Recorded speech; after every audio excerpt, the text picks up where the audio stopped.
90 రోజుల కోర్సు పూర్తి చేస్తే చాలు 100% ప్లేస్మెంట్ సపోర్ట్ తో సాఫ్ట్వేర్ జాబ్ మీ సొంతం. వెంటనే కోడ్ జ్ఞాన్ డెస్టినేషన్ ని సంప్రదించండి.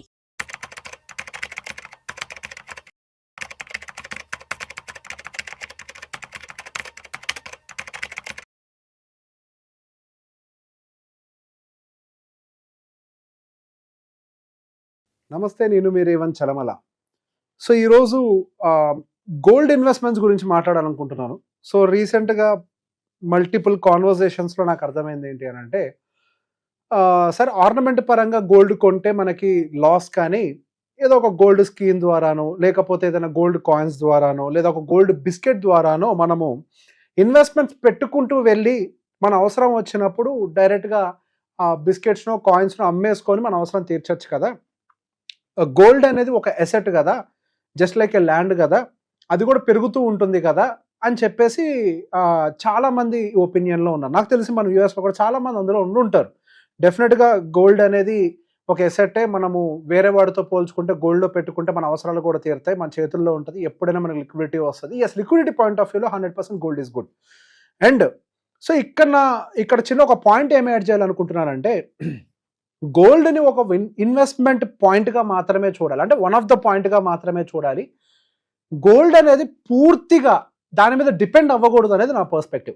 సో దానికి గల రీజన్స్ కూడా చెప్తాను. సో హిస్టారికల్గా గోల్డ్ యొక్క రిటర్న్స్ ఎలా ఉంటాయి, యాక్చువల్గా మన జీవితంలో అవసరాలు తీర్చుకోవాలంటే గోల్డ్ నిజంగా మన అవసరాలు తీర్చగలుగుతుందా, ఇది ఇక్కడ పెద్ద పాయింట్. సో హిస్టారికల్గా గోల్డ్ యొక్క రిటర్న్స్ అనేవి రీసెంట్గా వచ్చిన ఒక పెద్ద బుల్ ర్యాలీ వల్ల అది ఒక 11%కి వెళ్ళింది, కానీ ఇన్ జనరల్గా ఎప్పుడైనా historical returns of a gold 9% లేదా 10%, అంతకు మించి ఉండదు. కరెక్ట్గా చెప్పాలంటే 8-9 అంటారు. సరే, మన లిబర్టీ కోసం 10 కూడా అనుకుందాం, 9% యావరేజ్ అని అనుకున్నా, కానీ మన అవసరాల 9% తోటి తీరుతాయి అనేది ఒక పెద్ద ప్రశ్న.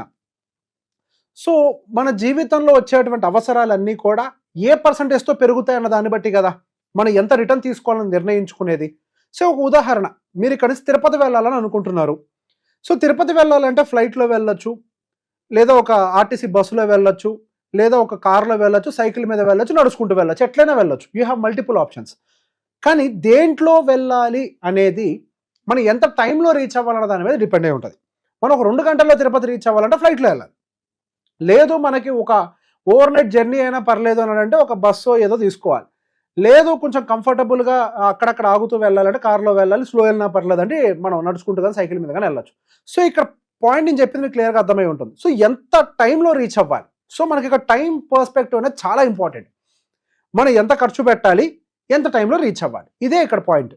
సో మన జీవితంలో రాబోయేటువంటి అవసరాలన్నీ ఫస్ట్ అసలు ఎంత స్పీడ్తో పెరుగుతాయి అనేది మనం ఐడెంటిఫై చేస్తే, మనం ఎంత స్పీడ్తో పెరిగేటువంటి ఇన్స్ట్రుమెంట్లో పెట్టుబడి పెడితే అవసరాలు తీరుతాయి అనేది మనకు అర్థమైపోతుంది. ఇప్పుడు గోల్డ్ ఎంత పెరుగుతుంది అనుకున్నాం, 9% అని అనుకున్నాం. సో మన అవసరాలు కూడా 9% తోటే పెరుగుతాయి అని అంటే ఇక్కడే పెద్ద ప్రశ్న. ఇప్పుడు మీకు పిల్లలు ఉండుండొచ్చు, లేకపోతే పిల్లలు ఉన్న వాళ్ళని అడగండి, స్కూల్ గోయింగ్ పిల్లల్ని. ప్రతి సంవత్సరం ఆ స్కూల్ వాళ్ళు స్కూల్ ఫీజు ఎంత పెంచుతారు అనే విషయాన్ని అడగండి. ఆ స్కూల్ వాళ్ళు అఫీషియల్గా చెప్పే మాట మేము 10% పెంచుతామని చెప్తారు. కొన్ని స్కూల్స్ అయితే 10 to 14% మధ్యలో ఎంతైనా పెంచుతామని చెప్తారు. అదే కొత్తగా జాయిన్ చేయాలి అని అంటే పోయిన సంవత్సరం ఉన్న ఫీజుకి ఈ సంవత్సరం ఉన్న ఫీజుకి 12-13% వేరియేషన్ కూడా తీసుకొని వస్తారు. సో యావరేజ్గా ఏ ఫీజు పెరిగినా కానీ మన లైఫ్లో స్కూల్ ఫీజులే 12%, 10%, 13%, 14% పెరుగుతున్నాయి. ఇది ఒక మేజర్ అవసరం. ఇవే కదా మన జీవితంలో వచ్చే ఎక్కువ అవసరాలు. లేదా హెల్త్ రిలేటెడ్, మళ్ళీ లేదా బంగారం కానీ ఆస్తి కానీ ఎప్పుడు కుదరబెట్టి మనం డబ్బులు తెచ్చుకుంటాం, ఏదైనా ఇంకొక ఎమర్జెన్సీ వస్తే. సో ఆ ఎమర్జెన్సీ రిలేటెడ్ ఎస్, కొంతవరకు హెల్త్ ఇన్సూరెన్స్లు ఉంటాయి, దాని పక్కకు పెట్టి ఇంకా క్యాష్ కావాలనుకున్నా మీరు గూగుల్లోనే కొట్టి చూడండి, హెల్త్ ఇన్ఫ్లేషన్ ఇండియాలో ఎంత ఉంటుంది అని. రికార్డ్స్ ప్రకారం దాదాపుగా 13-14% పెరుగుతున్నాయి. అండ్ గోయింగ్ ఫర్దర్ ఈ హెల్త్ ఎక్స్పెండిచర్ ఇంకా ఫాస్ట్గా పెరగడానికి అవకాశాలు ఉన్నాయి. సో ఇక్కడ మీ గోల్డ్ ఏమో 10% పెరుగుద్ది. సో ఫర్ ఎగ్జాంపుల్ ఈరోజు ఒక 10 లక్షల ఆపరేషన్ మందం గోల్డ్ కొని పెట్టారు. మీకు ఒక 10 సంవత్సరాల తర్వాత ఆపరేషన్ చేయించుకోవాల్సిన పరిస్థితి వచ్చింది. అది దాదాపుగా ఆ టైంకి 40 లక్షలు అవుద్ది. కానీ మీ గోల్డ్ ఎంత అవుద్ది, గట్టిగా అయితే 30 లక్షలు అవుద్ది, 25 లక్షలు అవుద్దు. సో బేసిక్ ఇక్కడ ఇదే పాయింట్. మనకి ఇక్కడ ఇంకా షార్ట్ ఫాల్ ఉంటున్నాం కదా, అక్కడ ఎంతైతే ఖర్చులు పెరుగుతున్నాయో ఆ ఖర్చులకు తగ్గట్టుగా మన పెట్టుబడులు పెరగాలి. అది పెరగకపోతే సమస్య వస్తుంది. మళ్ళీ ఇక్కడ ఇంకోటి వెంటనే రియల్ ఎస్టేట్ అని అంటారు. రియల్ ఎస్టేట్ కూడా కథ ఉంటుంది, అది గోల్డ్లో మిక్స్ చేయకుండా సపరేట్గా మాట్లాడుతాం, లేదా ఒక పాయింట్లో చెప్పేస్తే అయిపోద్ది. రియల్ ఎస్టేట్కి కూడా ఒక ఎంత పెరగాలి అంటానికి కొన్ని ఉన్నాయి పారామీటర్స్. అగ్రికల్చరల్ ల్యాండ్ అయితే 7%, 8%, కొద్దిగా మండలాలు అటువంటి ఊర్లో అయితే కనుక 9% లేదా 10%, జిల్లా హెడ్ క్వార్టర్స్ అయితే ఒక 12%, మెట్రోపాలిటన్ సిటీ అయితే 15%, అంతే. సో అందరికి అన్ని చోట్ల పెరగవు. సహజంగా గోల్డ్ చాలా మందిని కుబేర్లు చేసింది అంటే చాలా మందిని చేసింది కాదు. ఊర్లో కుబేర్లు అయిన వాళ్ళు కేవలం ల్యాండ్ వాళ్ళు ఉంటే ఇంతమందిలో ఎంతమంది కూడా ఉండరు. ఇంత కూడా అనవసరం, ఇంతమంది ఉంటే ఎక్కువ. వాళ్ళని చూసి మన ఎగ్జాంపుల్ కింద మనం కూడా చేస్తామని అంతే. సో సహజంగా ఎప్పుడైనా కానీ ఇవన్నీ కొంచెం తక్కువగానే రిటర్న్స్ ఇస్తాయి, but they are good investment, they are not bad also. వాటిల్ని మన పోర్ట్ఫోలియో భాగంగా పెట్టాలి కానీ పూర్తిగా వాటిల్లో పెట్టకూడదు. సో ఇప్పుడు మళ్ళీ పాయింట్లోకి వస్తే మన అవసరాలకు తగ్గట్టుగా ఎలా పెట్టుకోవాలి. సో బేసిక్గా మన అవసరాలు ఎంతతో పెరుగుతాయని అంటే స్టాండర్డ్గా మనము ఇన్ఫ్లేషన్ ప్లస్ జీడిపి అని మాట్లాడుతాను నేను. మన ఇండియన్ ఇన్ఫ్లేషన్ 6-7% ఉంటుంది అనుకున్నా, మన జీడిపి యావరేజ్గా ఒక 6-7% అని అనుకున్నా, మనకి యావరేజ్గా రావాల్సినటువంటి రిటర్న్స్ 12-14% ఉండాలి. ఈ రిటర్న్స్ మనం సంపాదిస్తేనే దేశంతో పాటుగా అభివృద్ధి చెందుతాం. ఖర్చులు ఎంత పెరుగుతాయంటే దేశం ఎంత పెరిగితే ఖర్చులు ఎంత పెరుగుతాయి. సింపుల్ ఫార్ములా అది. దేశం పెరిగేదాన్ని బట్టే కదా ఖర్చులు కూడా పెరిగేది, దాని తగ్గట్టుగానే కదా. ఇప్పుడు ఫర్ ఎగ్జాంపుల్ అదేంటి ఇన్ఫ్లేషన్ మందం కదా పెరిగేదని అంటే, మరి అదేమో ఇన్ఫ్లేషన్ కాంపోనెంట్ మాత్రమే. దాంతోపాటుగా ఆర్గనైజేషన్స్ కూడా డెవలప్ అవుతాయి కదా, దే విల్ గ్రో కదా. అది హాస్పిటల్ కానీ, హాస్పిటల్ అయితే ఇన్ఫ్రాస్ట్రక్చర్ని బిల్డ్ చేస్తారు, మెడికల్ ఇన్ఫ్రాస్ట్రక్చర్ని. స్కూల్స్ వాళ్ళు అయితే అకాడమిక్ ఇన్ఫ్రాస్ట్రక్చర్ని బిల్డ్ చేస్తారు. End of the day growth is common everywhere. So రెండింటిని కలిపే ఫీజులు పెంచుతారు, ఖర్చులు పెంచుతారు, అంతే. సో మనం కేవలం గోల్డ్లో పెడితే మన అవసరాలు ఎందుకు తీరుతాయి? తీరవు కదా. రెండు, ఏదో 5 సంవత్సరాల కోసం పెట్టుకుందాం అని అనుకుంటారు. ఎన్నో సంవత్సరాల పాటు గోల్డ్ రిటర్న్ ఇవ్వని పరిస్థితులు కూడా ఉన్నాయి. ఫర్ ఎగ్జాంపుల్ మీరు ఏదో ఒక 2 సంవత్సరాలు అవసరం ఉంది, నెలకి ఇంత గోల్డ్ కొనుక్కొని వెళ్ళి ఆ టైంకి అవసరం వచ్చినప్పుడు గోల్డ్ అమ్మేసి అవసరాలు తీర్చుకుందాం అనుకుంటారు. ఇంత కొనుక్కుంటూ వెళ్తారు, కరెక్టే. ఫస్ట్ కొనేటప్పుడు జిఎస్టీలు కడతారు. ఇంత కొనుక్కుంటూ వెళ్ళేటప్పుడు మరి అంతా కొనుక్కుంటూ వెళ్ళే టైంకి మార్కెట్ కింద పడితే గోల్డ్ కూడా పడుద్ది, పడతానద్దు. గోల్డ్ పడుతుంది, రియల్ ఎస్టేట్ పడుతుంది, స్టాక్ మార్కెట్ పడుతుంది, అన్నీ పడతాయి. పడితే అప్పుడు పరిస్థితి ఏంటి? మళ్ళీ ఇక్కడ ఏమవుతుంది? మీరు జిఎస్టీ కడతారు. లేదు, ఎంతో కొంత కొన్నంతే వస్తుంది అనుకున్నా జిఎస్టీ మందం లాస్గా, మళ్ళీ అమ్మినప్పుడు ఏదో ట్రాన్సాక్షన్ ఫీ లాస్గా, ఇట్లాంటి అన్ని సమస్యలు ఉంటాయి. సో ఎప్పుడైనా మన అవసరానికి ఆ రిటర్న్ ఇచ్చేదాన్ని, అఫ్కోర్స్ టైం ఫేస్ మ్యాటర్స్, ఎంత టైం ఉంది అన్నది కూడా మ్యాటర్ దాన్ని బట్టి. సో దాన్ని నేను సెన్సెక్స్ వర్సెస్ గోల్డ్ అయితే ఎట్లుంటుంది అనేది ఒకసారి కంపారిజన్ పెట్టాను. 2010 నుంచి సుమారు 2011 నుంచి 2025 అంటే సుమారు ఒక 13-14 సంవత్సరాల యావరేజ్ డేటాను తీశాను. ఒక gold based fund versus Sensex, అంతే. సెన్సెక్సే, ఒక సెన్సెక్స్ మాత్రమే, లార్జ్ క్యాప్ కూడా జెయింట్ కంపెనీస్ అనొచ్చు. వాటి యొక్క రిటర్న్స్తో కంపేర్ చేస్తే ఇక్కడ మీకు కనిపించే దాంట్లో గ్రీన్ కలర్ లైన్ అంతా కూడా సెన్సెక్స్ అనమాట, బ్లూ కలర్ లైన్ అంతా కూడా మనకి ఇక్కడ ఉన్నదంతా కూడా ఇది మన గోల్డ్ ఫండ్ అనమాట. సో బేసిక్గా ఈ బిట్వీన్ మనకి చాలా ఈవెంట్స్ జరిగాయి జీవితంలో. సిలికాన్ వ్యాలీ బ్యాంక్ కొలాప్స్ అని, రష్యా ఉక్రెయిన్ వార్ అని, డిమానిటైజేషన్ అని, రకరకాల సమస్యలు ఇక్కడ అన్ని జరిగాయి, కోవిడ్ ఫాల్స్ అని, రకరకాల సమస్యలు జరిగాయి. అన్ని సమస్యల్ని దాటుకుంటూ అటు గోల్డ్ పైకి వెళ్ళింది, సెన్సెక్స్ పైకి వెళ్ళింది.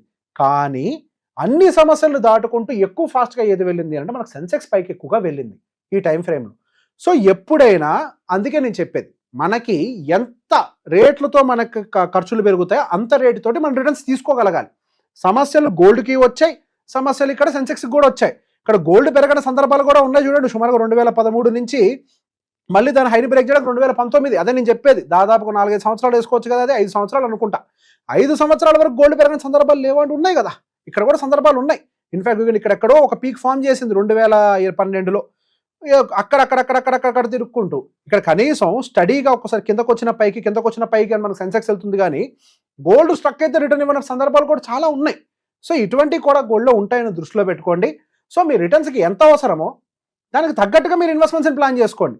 సో దీన్ని నేను మరొక కంపారిజన్ కూడా చూపిద్దామని ప్రయత్నం చేస్తున్నాను. 1 సెకండ్. సో బేసిక్ ఇన్వెస్ట్మెంట్స్ అనేవి మనం కొంత అమౌంట్ని ఒక 3 రకాల వాటిల్లో పెట్టి చేస్తే ఎట్లుంటుంది. ఒక గోల్డ్లో పెడితే ఎలా ఉంటుంది, సెన్సెక్స్లో పెడితే ఎలా ఉంటుంది, లేదు ఒక లార్జ్ క్యాప్ మ్యూచువల్ ఫండ్. కొంతమంది ఏంటి, ఏదో ఎక్స్పెన్స్ రేషియో తక్కువ ఉంటుందని ఈటీఎఫ్ కొనేద్దామని అనుకుంటారు, యాక్టివ్లీ మేనేజ్ మ్యూచువల్ ఫండ్ కంటే కూడా. సో పైన కనిపిస్తున్నటువంటి బ్రౌన్ లైన్ అంతా కూడా యాక్టివ్లీ మేనేజ్ మ్యూచువల్ ఫండ్, దాని కింద ఉందంతా సెన్సెక్స్, దీని కింద ఉందంతా గోల్డ్. 2011 నుంచి కంపేర్ చేస్తే మనం ఏదో కొద్దిగా అమౌంట్ ఏదో కొంత ₹1,00,000 ఏదో పెడితే కొంతవరకే మనకి గోల్డ్ పెరిగింది, సెన్సెక్స్ ఒక రకంగా పెరిగితే లార్జ్ క్యాప్ కొంతవరకు పెరిగింది. ఎస్, కొంతమంది అంటారు ఏమని లార్జ్ క్యాప్స్తో కంపేర్ చేసి ఈటీఎఫ్స్ బెటర్ అని, బట్ అన్ని కేసుల్లో కాదు.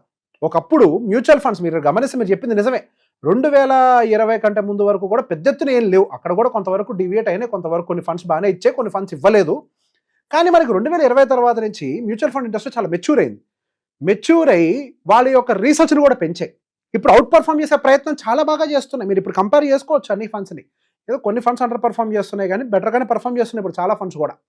సో బేసిక్ ఇన్వెస్ట్మెంట్స్ పెట్టేటప్పుడు అగైన్ ఇక్కడ మీరు డైరెక్ట్ ఏదో ఈటీఎఫ్ కంటే కూడా యాక్టివ్లీ మేనేజ్ మ్యూచువల్ ఫండ్ అంటే అక్కడ ఫండ్ మేనేజర్లు వాళ్ళందరూ ఉంటారు, మధ్యలో మ్యూచువల్ ఫండ్ డిస్ట్రిబ్యూటర్లు, అడ్వైజర్లు వాళ్ళు ఉంటారు, జాగ్రత్తగా మీ దాన్ని కాపాడుకుంటూ వెళ్తూ ఉంటారు. సో మన అవసరానికి తగ్గట్టుగా ఎందులో పెట్టాలి, ఎంత రిటర్న్ కావాలి, దీన్ని చూసుకుంటూ పెట్టుకుంటూ పోండి. దానికి అనుకూలంగా పెట్టుకుంటూ వెళ్తే మీకు ఎందులోనే రిటర్న్ వస్తుంది. సో గోల్డ్ అసలు కొనొద్దంటే కొనండి, కానీ ఎంత అంటే కొంత, ఎంత అవసరమో అంతవరకే. అంటే అవసరము ఇన్ ద సెన్స్ వేసుకునే దాని గురించి కాదు. ఇప్పుడు ఫర్ ఎగ్జాంపుల్ ఒక 10 లక్షల రూపాయలు మనం ఈక్విటీస్ కొన్నాము అని అంటే 1 లక్ష రూపాయలు గోల్డ్ కొనుక్కోండి, నష్టం లేదు. లక్షలు అంటే ఒక 10% ఏదో కొనుక్కోవాలి, అంతేకాని పెద్ద ఎత్తున పెట్టుబడులు పెట్టి గోల్డే మొత్తం క్రియేట్ చేస్తుంది అనుకుంటే గోల్డ్లో కూడా సమస్యలు వచ్చిన సందర్భాలు చాలా ఉన్నాయి. అవి మనకు కావాల్సిన రిటర్న్స్ని డెలివర్ చేయవు. సో సమస్య ఇక్కడ 2 రకాలు, ఒకటి గోల్డ్ రిటర్న్ ఇవ్వకపోవటం, 2 మనకు కావాల్సినంత పెరగకపోవటం. ఈ 2 రకాల సమస్యల్లో మనం ఇరుక్కొని ఇబ్బందులు పడే అవకాశాలు ఉంటాయి. కాబట్టి మన అవసరానికి తగ్గట్టుగా ఒక మంచి ఇన్వెస్ట్మెంట్ని మీరే పిక్ చేసుకోండి. Thank you very much.